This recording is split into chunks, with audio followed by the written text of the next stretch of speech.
I'm starting to think there needs to be an Academy Award for animal actors.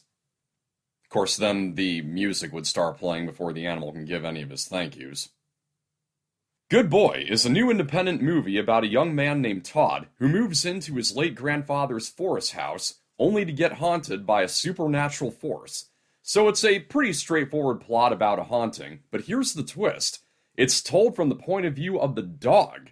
Todd's loyal retriever, Indy, senses the supernatural presence stalking his owner and will protect him by whatever means is in his paws.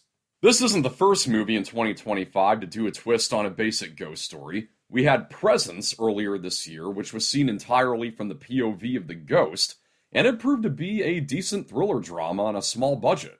Good Boy apparently cost even less to make, and the perspective of the dog is also a pretty clever twist on the genre, because dogs, with their advanced senses, are always the ones to sense the ghost or demon before the humans do.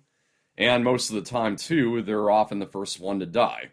So one comforting thing you have going into this movie is that because the dog is the main character, if he does die, it will be heroically and not just done for the shock. Indy's real-life owner is director Ben Leonberg, who spent 3 years getting all the shots he needed of his dog looking confused or curious, which we in the audience interpret as petrified because of the added context to the movie. There's really effective use of low camera angles to capture everything from Indy's level. In fact, in the vein of Lady and the Tramp or a Tom and Jerry cartoon, the master's face is never shown clearly, at least not until the very end. And with all the shots accumulated, it well establishes Indy's personality. He's vulnerable and never barks fiercely at anything like most dogs in a horror movie would. He mostly just lets out pathetic yelps out of fear for his owner behind a closed door. His loyalty nonetheless makes you root for him, but all the while there's a sense of futility, because realistically, how much can a dog really do in this situation? Now consequently, because the dog can't do a lot, there are sections that lack story progression and make the movie feel stretched out to the bare minimum length to qualify as a full-length feature, only going on for 72 minutes. And therefore, I feel like it would have worked better as a half-hour short film.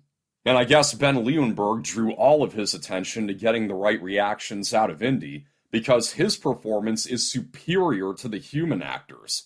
Again, their faces are obscured most of the time, but when they speak, they're not very convincing. In the opening scene, Todd's sister walks in to find him sitting up, unconscious, bleeding out the mouth, and as she's calling 911, I was like, yeah, I really believe you're freaking out right now.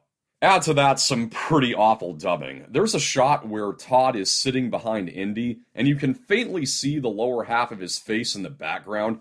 He's speaking in that shot, and yet I could tell his lips weren't moving at all.